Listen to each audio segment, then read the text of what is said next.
Sa channel ko guys, bawal ang hindi FDA approved dahil napagalitan ako ni Sir Lawrence.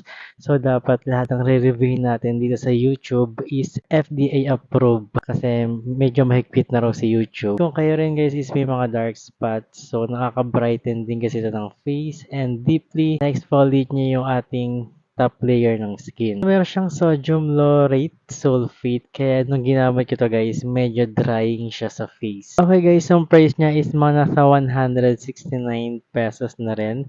And may nakita ko sa TikTok shop na naka-promo na buy 2 get 1 mga nasa 360 plus. So, mas makakatipid kung ayun ang bibilin nyo. Very smooth naman kapag lagay nyo siya sa face nyo. Pero after washing, naka-feel lang talaga ako ng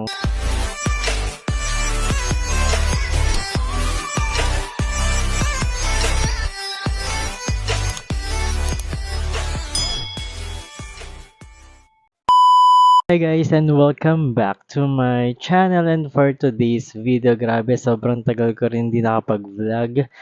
Puro ako TikTok guys. So kung hindi ka pa nakapalo sa TikTok ko, lalagay ko lang yung link sa description box sa baba. And yan, for today's video, ang re-reviewin ko walang iba kundi ang Fairy Skin Premium Brightening Facial Foam. It contains 100 ml na rin guys, so sobrang tipid niyang gamitin. Disclaimer lang, I am not a dermatologist or a professional when it comes to skincare, so mahilig lang talaga ako gumamit ng mga skincare and sineshare ko dito sa aking YouTube channel. And kung hindi ka pa nakasubscribe guys, make sure lang na hit mo ang subscribe button and hit the notification bell para updated ka sa mga skincare videos ko. Sa channel ko guys, bawal ang hindi FDA approved dahil napagalitan ako ni Sir Lawrence. So dapat lahat ng re-review natin dito sa YouTube is FDA approved kasi medyo mahigpit na raw si YouTube. So luckily and happy to see that this Fairy Skin Premium Brightening Facial Foam is FDA notified. So ano ba ang mga benefits ng Fairy Skin facial foam na to guys?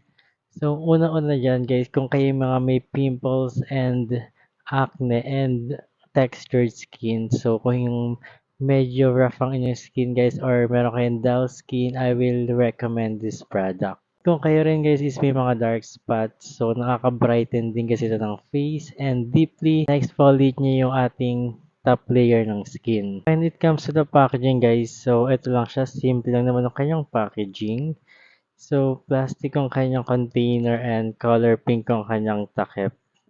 So, hindi siya mababasag. Sa ingredients naman guys, meron siyang tatlong active ingredients na nakalagay dito. So, medyo nasa baba naman sila guys. So, meron siyang glycolic acid, kojic acid, and lactic acid na deeply nagpe-penetrate at nag-exfoliate nga ng ating skin. So, meron siyang sodium laurate sulfate kaya nung ginamit ko to guys, medyo drying siya sa face. So, kung drying yung face nyo guys, katulad ko, kasi meron ako na-experience na medyo namalat yung face ko or may konting pamamalat lang and di naman siya mahapdi guys. So sa availability naman ng product guys, so wala siya sa mga physical store like Mercury Drugs or supermarket. Nabili ko na sa may friend ko na nakatira lang dito malapit sa amin. So distributor siya ng mga skincare products.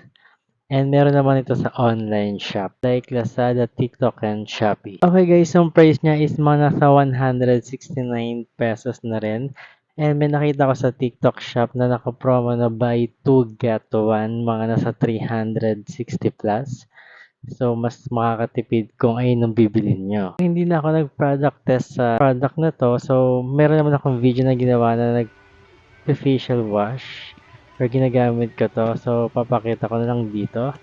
And papakita ko rin yung laman ng product para mas makita nyo na very foamy siya yung consistency niya guys. So, maglalagay lang ako sa aking palette na isang pump. So, as you can see guys, very foamy siya. So, ganito siya. And mga 2 to 3 pump pwede na yan sa buong face. Sobrang mabula niya talaga guys. And talagang matanggal niya lahat ng mga dirt, oil, makeup. And ginawa ko rin siya makeup remover pero hindi ako na-satisfied kasi feeling ko meron pang natirang makeup sa face. Very smooth naman kapag lagay niyo siya sa face niyo, pero after washing, naka-feel lang talaga ako ng drying sa face. And upon checking the ingredients guys, wala akong nakitang fragrance. And mostly talaga sa mga skincare or sa fairy skin products, hindi sila naglalagay ng fragrance. Kahit yung sunscreen nila guys, walang fragrance. And perfect to i-partner dun sa sunscreen nilang color pink na premium brightening sunscreen or yung tinted sunscreen, perfect silang combo. Yung amoy niya guys, maamoy niyo talaga yung mga ingredients ng product na to and hindi ko lang yun nagustuhan. So, ang final thoughts ko about this product, actually guys, nagustuhan ko naman siya kasi kahit hindi na kayo gumamit ng mga exfoliating ingredients or exfoliating or facial scrub o mga serum na nag-exfoliate ng face, kahit ito lang yung gamitin nyo, pwede naman guys, nakaka-exfoliate talaga siya. Deeply nakaka-exfoliate. And mga binababad ko nga pala siya mga 30 seconds lang.